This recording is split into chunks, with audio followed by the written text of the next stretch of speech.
الحمدللہ وحدہ والصلاة والسلام علی من لا نبی بعدہ اما بعد فاعوذ باللہ من الشیطان الرجیم بسم اللہ الرحمن الرحیم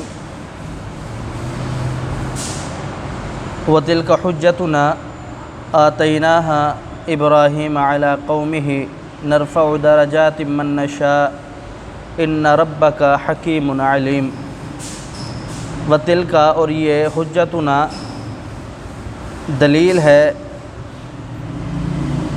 آیاتنا آتیناها جو ہم نے عطا کی ابراہیم علیہ السلام کو علی قومہ اس کی قوم پر، نرفع درجات من نشاء ہم بلند کرتے ہیں درجات جس کے چاہتے ہیں، ان ربک حکیم علیم بے شک تیرا رب حکیم خوب حکمت والا ہے، علیم سب کچھ جاننے والا ہے۔ گزشتہ آیات میں آپ نے سماعت فرمایا کہ اللہ رب العالمین نے جناب ابراہیم علیہ السلام کا ذکر بیان فرمایا کہ ابراہیم علیہ السلام نے کس طریقے سے اللہ رب العالمین کی توحید کی خاطر اپنے قوم سے جنگ کی اور قوم سے مناظرہ کیا اور انہیں لاجواب کیا۔ اللہ رب العالمین اسی سلسلے کو آگے چلاتے ہوئے بیان فرما رہے کہ یہ جو ابراہیم علیہ السلام نے جواب دیا قوم کو، یہ ہم نے ابراہیم علیہ السلام کے دل کے اندر، دماغ کے اندر یہ دلیل اتاری اور اس کے ذہن کے اندر ہم نے دی۔ فرماتے وَتِلْكَ حُجَّتُنَا یہ دلیل ہے آتَيْنَاهَا جو عطا کی ابراہیم علیہ السلام کو علی قوم ہی اس کے قوم پر۔ یہ دلیل کیا دلیل تھی؟ دلیل یہ تھی کہ بتوں کو توڑ کر کے اس کے بڑے جو بت تھا اس کے ہاتھ میں کلاڑا دے دیا۔ قوم نے پوچھا کہ ابراہیم کس نے کیا؟ کہا اس نے کیا ہوگا۔ کہا یہ چل نہیں سکتا، دیکھ نہیں سکتا، اس نے کیسے کیا ہوگا؟ کہا یہی سمجھانا چاہتا ہوں کہ یہ نہ چل سکتا ہے نہ دیکھ سکتا ہے، تو پھر ایک رب کو کیوں نہیں مانتے جو اس کل کائنات کا خالق المالک ہے؟ اور چاند کو کبھی خدا مانا، کبھی ستارے کو خدا مانا، کبھی سورج کو خدا مانا۔ پھر کہا کہ یہ خدا نہیں ہو سکتے، یہ الہ نہیں ہو سکتے، الہ تو وہ ہے جو کسی کا محتاج نہ ہو، یہ تو محتاج ہیں۔ تو اللہ رب العالمین بیان فرماتے کہ یہ ابراہیم علیہ السلام کے ذہن کے اندر یہ دلیلیں ہم نے اتاری۔ آگے بیان فرماتے کہ نرفع درجات من نشاء ہم جسے چاہتے ہیں اس کے درجات کو بلند کر دیتے ہیں، اسے دنیا کے اندر اور آخرت کے اندر عزت دے دیتے ہیں۔ جناب ابراہیم علیہ السلام نے اللہ رب العالمین کی توحید کی خاطر اپنے آپ کو پیش کیا، اپنے آپ کو وقف کیا، قربانیاں دی۔ اللہ نے قربانی مانگی، اولاد کی دے دی۔ اللہ نے قربانی مانگی، والدین کو چھوڑ دیا۔ اللہ نے قربانی مانگی، علاقے کو چھوڑ دیا۔ اللہ نے قربانی مانگی، آگ کے اندر کود گئے۔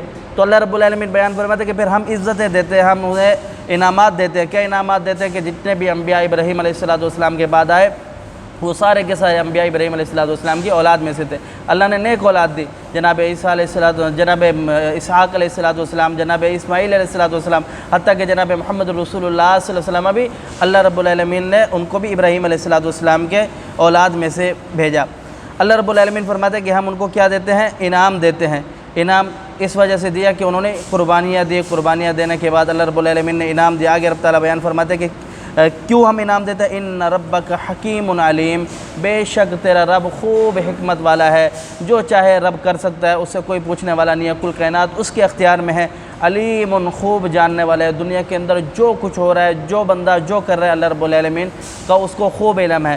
ایسا نہیں ہے کہ دنیا کے اندر کچھ ایسے لوگ ہیں، آپ دیکھتے ہوں گے جو نافرمان ہیں، اللہ رب العالمین کے حکم کو نہیں مانتے، لیکن پھر بھی وہ دنیا کے اندر زندگی جی رہے ہیں۔ آپ سوچتے ہوں گے کہ یار یہ دنیا کے اندر ہم سے اچھی زندگی دے رہے ہیں، اللہ رب العالمین نے انہیں مال بھی بہت دیا ہے، پیسہ بھی بہت دیا ہے، ان کے پاس عیش و عشرت بھی بہت ہے، لیکن یہ اللہ کے باغی ہیں۔ تو ہم اللہ رب العالمین کے فرما بردار اور مطیع ہو کر کے ہمیں پھر اللہ رب العالمین نے نہیں دیا۔ اللہ فرماتا ہے ایسا نہیں ہے کہ اللہ رب العالمین اگر چاہتا مسلمانوں کا یہ ڈر نہ ہوتا اللہ رب العالمین کو کہ یہ لوگ مرتد ہو جائیں گے، اسلام کو چھوڑ دیں گے، تو اللہ رب العالمین کافروں کو دنیا اتنا دیتا کہ ان کے جو در و دیوار ہیں یہ سونے اور چاندی کے ہوتے۔